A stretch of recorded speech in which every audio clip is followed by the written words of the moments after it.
اب آپ نے کال بھی دے دی ہفتے کو کہ پوری قوم باہر نکلے چیف جسٹس آف پاکستان کی یکجہتی کے لیے. ٹھیک ہے، اظہار یکجہتی ہونا چاہیے، لیکن صرف چیف جسٹس آف پاکستان کیوں، پوری عدالت کیوں نہیں؟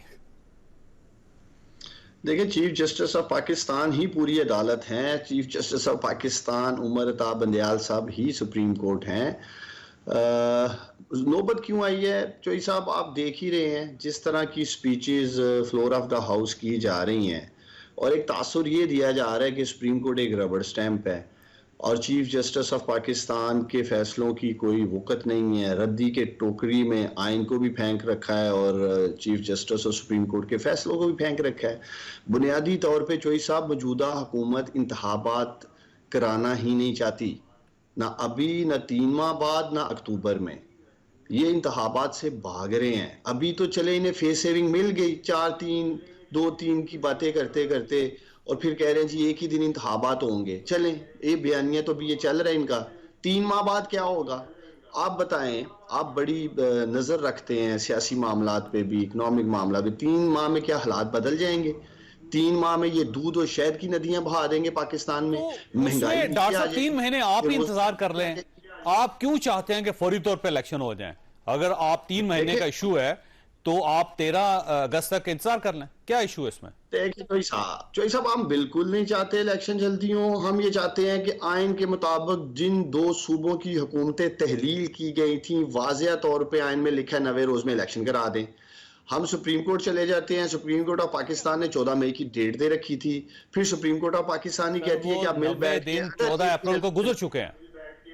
14 مئی کی جو ڈیٹ ہے میں اس کی بات کر رہا ہوں. 14 مئی کی جو پنجاب کے الیکشن کیا چوئی صاحب، اور سپریم کورٹ نے ڈائریکشن دی نا آپ سب بیٹھ کر ایک دن الیکشن کا تعین کر لیں، بعد میں آئینی امینڈمنٹ کر لیں. اب وہ جو مذاکرات تھے وہ تو ناکام ہو گئے. آج ہم نے رپورٹ جمع کرا دی ہے. اب یہ بال اب سپریم کورٹ آف پاکستان میں ہے. اب سپریم کورٹ آف پاکستان نے آنے والے دنوں میں یہ اپنے فیصلے سے عمل درآمد کرا کر یہ سب کو پیغام دینا ہے کہ سپریم کورٹ آف پاکستان کو تالا نہیں لگا ہوا. سپریم کورٹ آف پاکستان کو جس طرح یہ اپنے سپیچز میں اور جس طرح آج مانگی گئی تھی ان سے ریکارڈ سارا، جس نے جو تقاریر کی اور آپ کے سامنے ریکارڈ دینے سے یہ بھاگ گئے ہیں. اب سوال جو الیکشن کا ہے، اگر آپ مجھ سے پوچھیں بطور سیاسی ورکر، وہ پیچھے چلا گیا ہے. اب تو ہمیں آنے والے دنوں میں یہ دیکھنا ہے کہ آیا سپریم کورٹ آف پاکستان کو تالا لگانا ہے ہم نے، یا سپریم کورٹ آف پاکستان کا وقار بحال رکھنا ہے.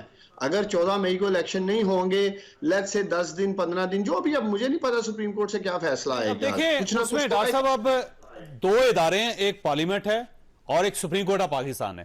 ان دونوں میں سے کسی ایک کی عزت بچے گی، یا ہم نے یہ فیصلہ کر لینا ہے کہ پارلیمنٹ جو ہے وہ سپریم ہے اور اسے اس کی عزت دینی چاہیے، یا پھر ہم نے یہ ماننا ہے کہ سپریم کورٹ آف پاکستان عظیم ہے، وہ زیادہ سپریم ہے اور ہمیں صرف اس کی عزت کا خیال رکھنا ہے. تو ایک ظاہر بیلنس تو کریٹ کرنا پڑے گا آپ کو.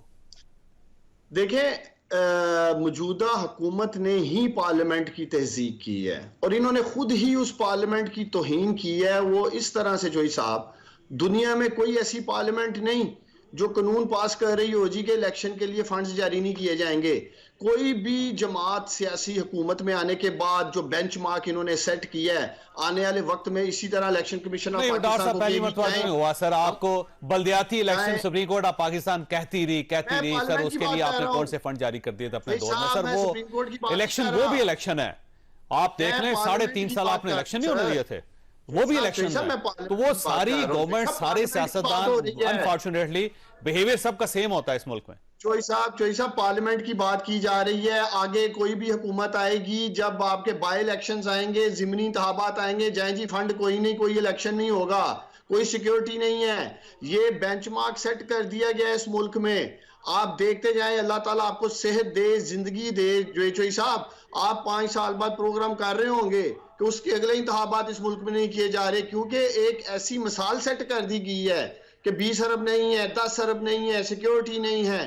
یہ سارا کچھ اب اس ملک کی تاریخ کا حصہ بن گیا ہے. یہ انہوں نے ابھی وقتی طور پہ الیکشن سے جان چھڑانے کے لیے جو معاملات انہوں نے پریزیڈنٹ سیٹ کیے ہیں، جو انہوں نے بینچ مارک سیٹ کیے ہیں، یہ اگلے آنے والے مستقبل میں دیکھیں اس ملک کی سیاست میں کیا ہوگا.